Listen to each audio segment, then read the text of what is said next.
What's up, guys, and welcome back to Epic Journey Through the Bible. I'm Jakob Serns. I'm here at Bouchard Gardens in Canada. It is absolutely gorgeous here, guys. My question, or actually my statement to you today is, it's going down. It's going down. What do I mean? What do I mean by this? What I mean is this, guys. If you try to exalt yourself, you are going to be sorely disappointed.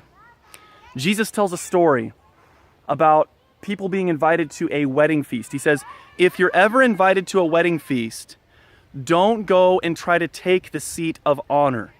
Don't try to put yourself in a position where you're exalting yourself.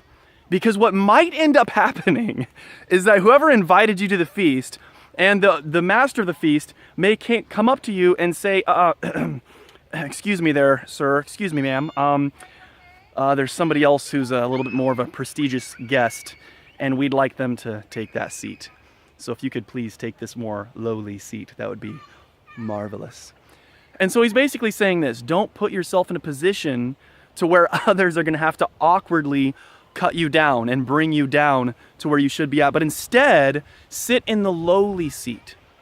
Put yourself in a position of humility.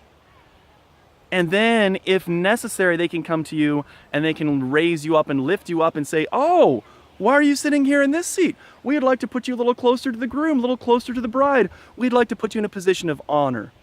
And it's going to be much better for you. You're going to save embarrassment for yourself and for the others who are involved in the whole situation. So guys, I think this really applies not just obviously to wedding feasts, but really to all of life.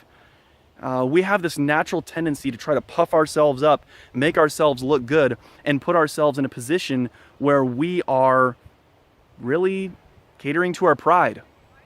But if we will instead be humble and allow others to lift us up, allow God to lift us up, we're going to end up being in a situation where we're not as embarrassed all the time, where we're not putting others in an awkward position all the time either.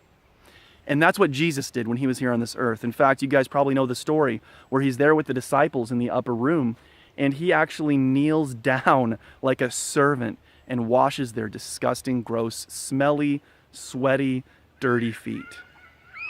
And that's the example he laid for us. Not to try to put himself, he was obviously the leader of the disciples. He could have sat at the head of the table and said, you guys will all now serve me. But no, he knelt down and served them instead. And he wants us to live with that same attitude of servitude, where we are looking to bless others and to put our will and our desires behind that of others. So guys, I'll just be honest with you, this is something I struggle with. I struggle with always wanting to feel important and wanting to get my way.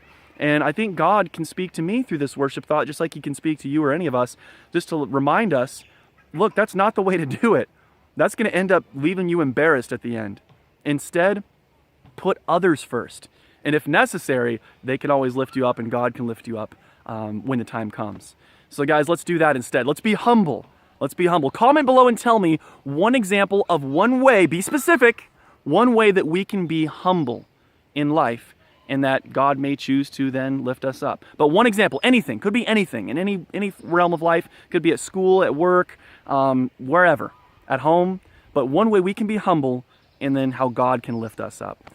God bless you guys. Have an amazing day. Hope this was an encouragement for you. Thank you so much for watching this video. Push the thumbs up button if you liked it. Subscribe over here. Watch another cool video over here. Peace, love, and the joy of the Lord to each and every one of you.